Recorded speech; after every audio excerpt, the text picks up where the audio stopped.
قبل ما ادخل في التوقعات عايز اقول لكم انا بحب الدراما الصعيدي جدا، واخترت ان اتكلم فيها ما بين 100 مسلسل في رمضان لانها ما فيهاش مشاهد مبتذله او نصوص خارجه زي مسلسلات تانية كتير. وندخل في توقعات الحلقه اللي جايه. نوح بعد ما تعب وعرف ان حكيم هو اكتر واحد كان حنين عليه واتفق معاه علشان يقسم المال بالعدل ما بينه وما بين ولاده، حكيم هيبتدي يلم كل المال والفلوس وهيروح لنايف، ونايف هيقول له ان المزرعه فيها فلوس مسروقه. وطبعا حكيم هيلم كل الفلوس ويوزعها ما عدا المقبره اللي في الجبل علشان هو شايلها لابن نوح الصغير. وحكيم لما يروح لولاد نوح ويقول لهم انا خلاص جمعت كل الفلوس وتعالوا نتحاسب، هما مش هيبقوا حامدين ربنا برضو، وهيبقى عينهم على المقبرة اللي في الجبل، وهتقوم خناقة كبيرة ما بينهم. ونوح بيبقى نايم في السرير وتعبان ومش قادر يعمل حاجة ولا يحوشهم، وهما بياكلوا في بعض. وبتكون النتيجة انه بيموت، بس انه يموت ممكن تكون في الحلقة اللي جاية او اللي وراها.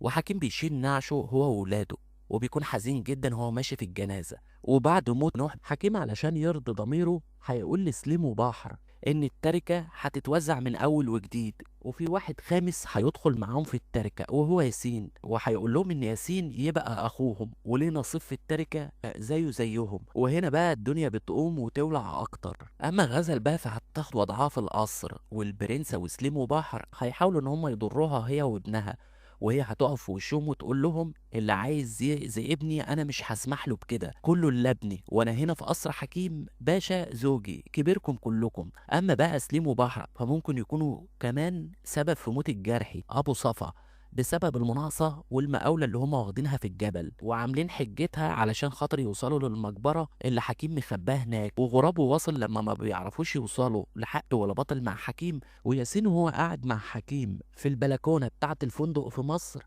هيقول لحكيم هو انا لو خنتك هتسامحني؟ وحكيم هيرد عليه ويقول له لو عملت ايه كده هسامحك. وطبعا علشان حكيم بيكون عارف ان ياسين مظلوم وان هو يبقى ابن نوح ومن حقه ان هو يعرف ابوه مين وكمان يورث في التركة. وفي اللحظة دي بيكون غراب واصل ما عرفوش ياخدوا حق ولا باطل مع حكيم، فبيوزوا عليه حد يضربه بالنار وهو واقف في البلكونة. ودي بتكون بعض توقعات الحلقة اللي جاية، ومش شرط كلها تحصل في الحلقة اللي جاية، ممكن جزء منها يحصل في الحلقة اللي جاية والباقي في الحلقات اللي وراها.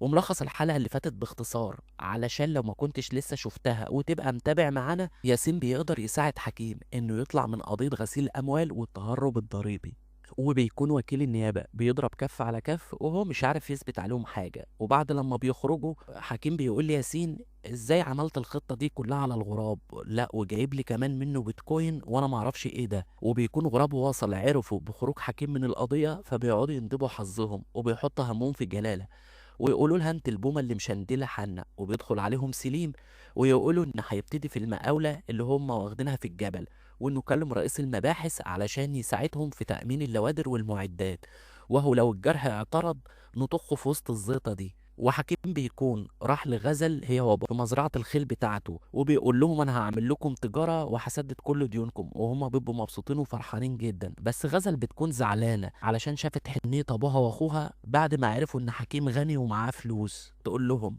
كانت حنيتكم فين من زمان؟ عرفتوا انت دلوقتي؟ وبيكون نوح الكبير رايح لابو حكيم علشان يقول له لين دماغ حكيم في انه يوزع التركة بالتساوي والعدل علشان ما تحصلش مشاكل. وابو حكيم بيقول له على شوية حكم بتخلي نوح قايم حزين ومتضايق والضغط بيعلى عليه. واول ما بيوصل القصر بيقع وما بينطقش قدام البرنسة. وحكيم وهو قاعد مع غزل وابوها بيجيله تليفون بكده، فبيجري جري على البلد وبياخد الدكتور وبيروح يلحق عمه. وعمه لما بيفوق بيشوف نظرة الحنية والحزن عليه في عين حكيم أكتر ما شافها في ولاده. وبتكون غزل جاية تعمل اللقطة وجايبة ليمون لعمها نوح، والبرنسة شايفة ده ومتضايقة جدا والغيظ واكلها، فبتروح علشان تعكر مزاج غزل، بس غزل بتديهم لها وبتوريها العين الحمراء. وبعدها نوح بيقول لحكيم وزع التركة كلها بالتساوي ما بين ولاد عمك علشان خاطر ما يبقاش فيه ما بينكم مشاكل. وحكيم بيقول له انا هعمل كده وهلم كل الفلوس واوزعها بما يرضي الله، بس بشرط انا هبطل اشتغل في التجاره الغير مشروعه. ونوح برضه مصمم يشتغل في الشمال، وهيقول له سيب التجاره دي لولادي يشتغلوا فيها. وحكيم هيقول له ما ينفعش لانهم لو وقعوا في مشكله انا اللي هتحمل المسؤوليه وهتغرز معاهم. وبتخلص الحلقه على كده. لو مهتم بالمحتوى ده تابعني علشان يوصلك توقعات وملخص حكيم باشا أول بأول، ورمضان كريم.